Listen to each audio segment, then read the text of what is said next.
Hi, I'm John Persinos, Editorial Director of Investing Daily. Welcome to my latest Weed Report for Thursday, April 27. To view our full range of publications and trading services, visit our website at investingdaily.com. Also visit the website of our subsidiary, streetauthority.com. We're witnessing a golden age of scientific research into the medical efficacy of marijuana. New reports attesting to the health benefits of pot are continually coming to light. In fact, an increasing body of evidence suggests that marijuana can actually help curb opioid addiction. That's right, what used to be called the devil's weed can curb addiction. I'll get to that point in a minute. Patients with chronic ailments and diseases that are unresponsive to conventional therapies are increasingly looking to marijuana as an alternative. That's especially true in relation to invasive and addictive therapies. A quick lesson in terms. Opiates are chemical compounds that are extracted or refined from natural plant matter, poppy sap, and fibers. Examples: opium, morphine, codeine, heroin. Opioids are chemical compounds that generally are not derived from natural plant matter. Most opioids are made in the lab. Brand name examples: Vicodin, OxyContin, and Percocet. This presentation focuses on the latest research related to marijuana and opioids, although previous studies have shown that marijuana can alleviate opiate addiction too, as well as alcohol or nicotine addiction. Research underscores the value of cannabis as an analgesic and anti-nausea remedy. With the epidemic of deadly opioid addiction over the past 2 decades, medical cannabis has shown promise as an alternative, non-addictive, and non-deadly technique for pain management. The pot prohibitionists would have you believe otherwise. The Democratic Party is marijuana friendly. A majority of Republican leaders at the federal and state levels are not. However, GOP lawmakers' continuing opposition to marijuana legalization is sharply at odds with the viewpoints of most Americans. Republicans are still more likely than Democrats or independents to oppose marijuana legalization, but over the past 4 years, net support for legalizing marijuana also rose twice as much among Republicans as it did among Democrats and independents. Regardless of the cultural biases of certain members of the political class, the marijuana business is a multi-billion-dollar juggernaut that's unstoppable. Investors in marijuana's huge potential shouldn't be dissuaded by inflammatory rhetoric.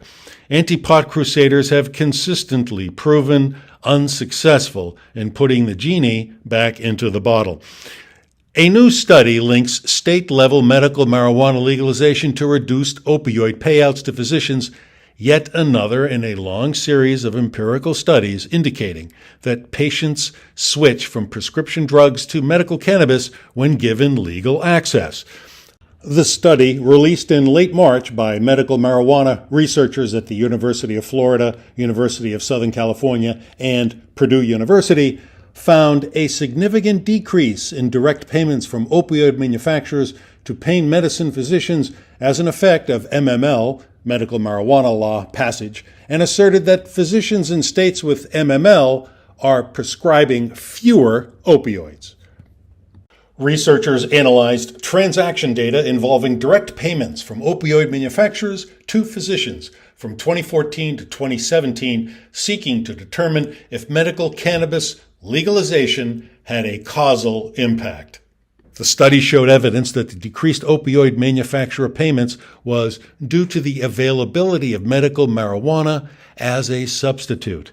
Additionally, the substitution effect is comparatively higher for female physicians and in localities with higher white, less affluent, and more working-age populations, the researchers said. Opioid manufacturers and physicians that prescribe opioids represent a huge industry. The global market for opioid drugs should reach $29.8 billion by 2023 from $26.4 billion in 2018 at a compound annual growth rate of 2.5% for the period of 2018 to 2023, according to BCC Research. Manufacturers and physicians often forge ethically dubious professional partnerships that are financial, resulting in pill factories that lead to overdoses and deaths. According to the National Center for Drug Abuse Statistics, Over 96,000 Americans die from drug overdoses every year. Opioids are a factor in 72% of overdose deaths. Drug overdoses have killed almost 1 million Americans since 1999. Small wonder, then, that big pharma players such as Pfizer, Novartis, and Merck are making forays into medical marijuana. Weed's stigma, it's fast disappearing. That's why I've launched an investment service called Marijuana Profit Alert. Marijuana stocks were dragged down by the broader bear market in 2022, but I believe the pot sector faces a breakout year in 2023. My publication, Marijuana Profit Alert, provides specific, actionable advice on the best investments in the psychotropic revolution.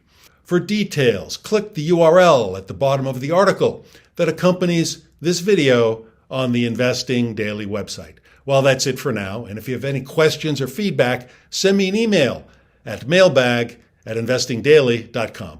Thanks for watching.